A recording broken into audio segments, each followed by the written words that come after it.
Mística cristiana y mística nueva era. Para los cristianos, la vida espiritual consiste en una relación con Dios que se va haciendo cada vez más profunda con la ayuda de la gracia, en un proceso que ilumina también la relación con nuestros hermanos. La espiritualidad, para la nueva era, significa experimentar estados de conciencia dominados por un sentido de armonía y fusión con el todo.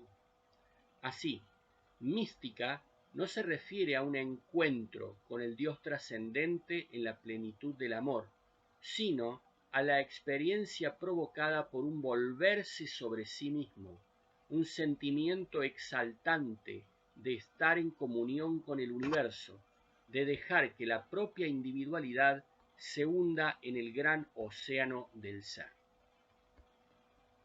Esto toma como referencia el documento publicado por el Comité para la Cultura de la Conferencia Episcopal Argentina frente a una nueva era, desafío a la pastoral en el horizonte de la nueva evangelización, 1993. Esta distinción fundamental es evidente en todos los niveles de comparación entre la mística cristiana y la mística de la nueva era. El método de purificación de la nueva era se basa en la conciencia del malestar o de la alienación que ha de ser vencido mediante la inmersión en el todo. Para convertirse, una persona necesita hacer uso de técnicas que conducen a la experiencia de la iluminación. Esto transforma la conciencia de la persona y la abre al contacto con la divinidad, que se entiende como la esencia más profunda de la realidad. Las técnicas y métodos que se ofrecen en este sistema religioso inmanentista que carece del concepto de Dios como persona, proceden desde abajo, aunque implican un descenso hasta las profundidades del propio corazón o de la propia alma, constituyen una empresa esencialmente humana por parte de la persona que busca elevarse hasta la divinidad mediante sus esfuerzos.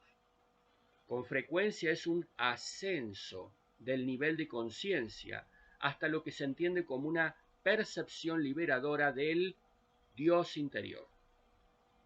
No todos tienen acceso a tales técnicas, cuyos beneficios quedan restringidos a una aristocracia espiritual privilegiada.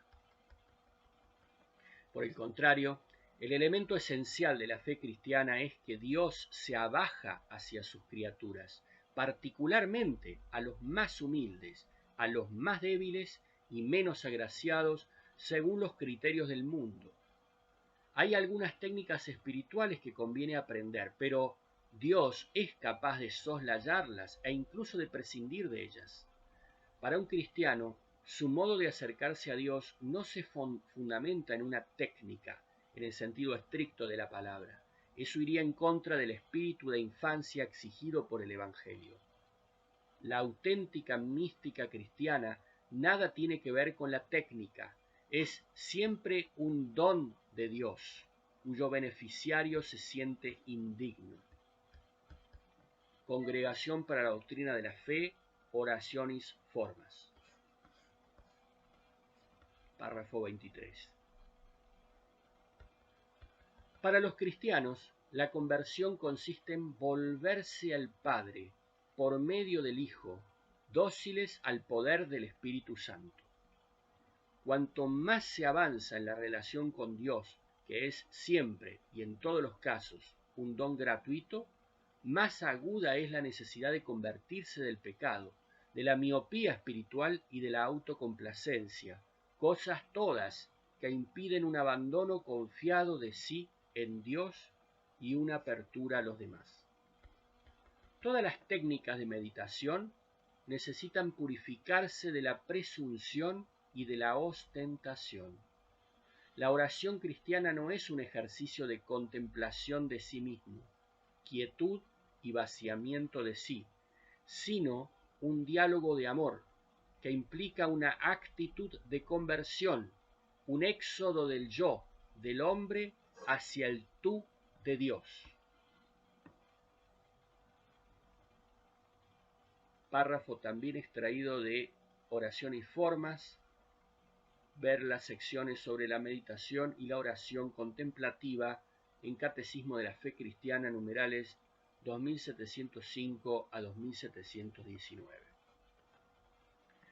Conduce a un sentimiento cada vez más completo a la voluntad de Dios, mediante el cual se nos invita a una solidaridad profunda y auténtica con nuestros hermanos y hermanas. Oración y forma.